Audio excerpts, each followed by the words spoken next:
A inelegibilidade de Jair Bolsonaro não deve abrir espaço para uma terceira via aqui no Brasil. A avaliação é do cientista político Rubens Figueiredo, entrevistado na Jovem Pan. Acompanhe com o repórter Daniel Lian.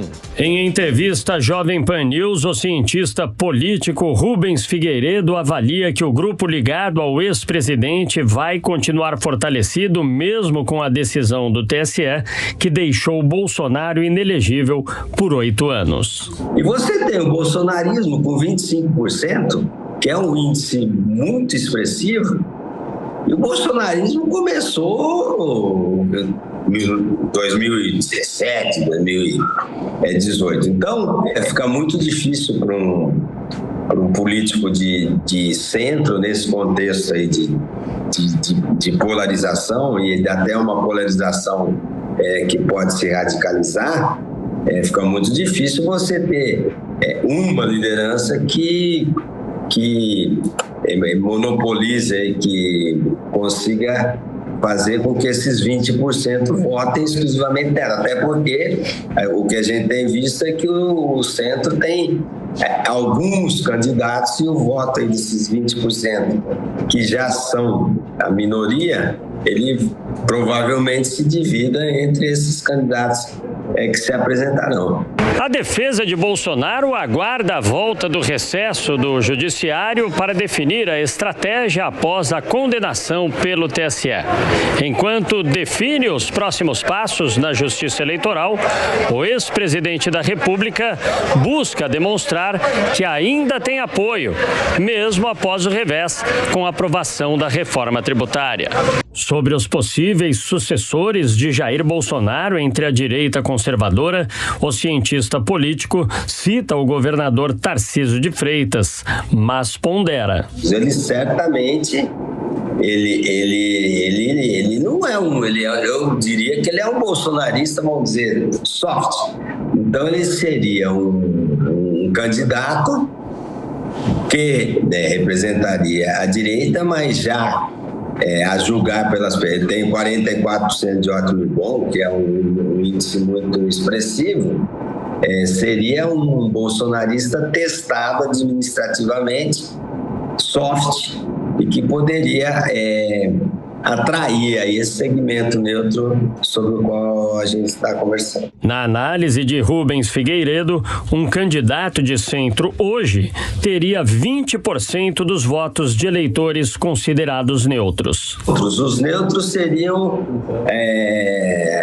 aqueles brasileiros, mais identificados aí, o MDB, que tem toda aquela tradição da luta contra a ditadura, contra o militarismo. Você tem o PFL, que depois virou DEM, você tem todos esses partidos de centro que também tem um histórico muito grande, um histórico que vem desde a década de 70. Sobre a relação do governo com o Congresso, ele destaca que o Legislativo deve limitar tentativas de Lula de levar o país mais à esquerda. Bom, mais um giro aqui com o Beraldo e a Amanda Klein. Amanda, essa discussão vai até 2026 sobre quem será o nome substituto de Jair Bolsonaro. Ainda há expectativa da defesa dele de tentar reverter essa inelegibilidade. E o governador Tarcísio ainda é o nome mais forte, tem Zema, tem outros nomes, mas de qualquer forma é uma discussão que vai se arrastar, né? Tiago, não, o Bolsonaro não tem como reverter essa inelegibilidade, isso está dado. E sim, eu vejo o Tarcísio de Freitas, principalmente depois do episódio protagonizado na semana passada, como o nome mais forte da direita. E para continuar naquele debate anterior com o Beraldo, eu não vejo que o Tarcísio seja ninguém sem Bolsonaro. Muito pelo contrário, a direita vai para Tarcísio por gravidade, principalmente se você tiver o outro adversário forte da esquerda, seja Lula ou seja um sucessor, um herdeiro político seu, como o ministro da Fazenda, Fernando Haddad, por exemplo. A direita vai por força, por gravidade para Tarcísio. Talvez Tarcísio perca a franja ideológica, os extremistas, os radicais, mas ele ganha o centro.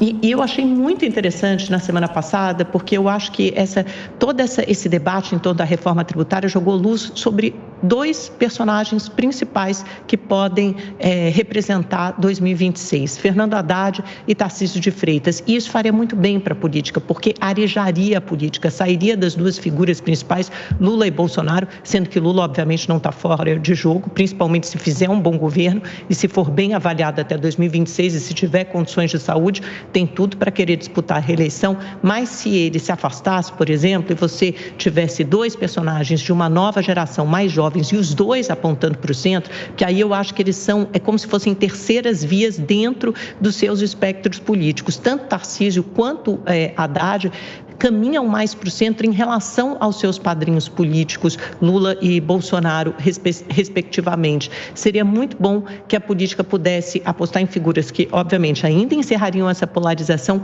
mas de uma forma mais civilizada e os dois apontando mais para o centro. Ô, Beraldo, a gente acompanha realmente a terceira via não cresce e aparece, mas ela poderia representar qual parte da população?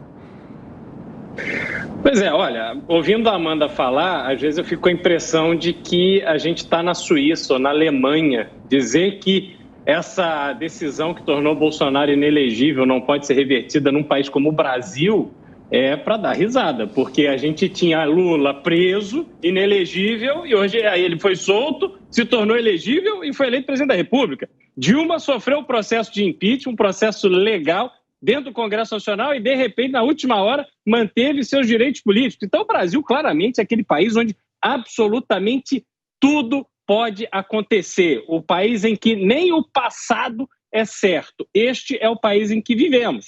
Agora, olhando para o futuro, e é muito cedo para a gente fazer uma avaliação precisa do que acontecerá em 2026, me parece que Lula, em razão da idade, em razão de um governo que deverá desgastá-lo ao longo do tempo, terá dificuldade em ser ele o candidato, então ele vai procurar um sucessor. Acho que Fernando Haddad não está na melhor posição para ser esse sucessor. O Brasil tem e terá problemas econômicos bastante efetivos, vai ter essa sanha arrecadatória do governo do PT que colocará no Fernando Haddad essa figura que foi lá taxar o PIX, que foi ter uma série de iniciativas, como taxar compra das empresas chinesas, etc. E isso acaba criando desgaste num núcleo eleitoral que é importante ao PT.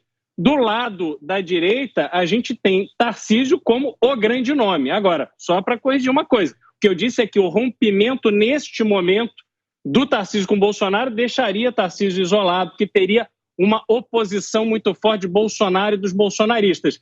Ao longo do tempo, é possível se construir essa candidatura do Tarcísio de Freitas como uma candidatura de direita, de centro-direita, que pode ser competitiva, sim.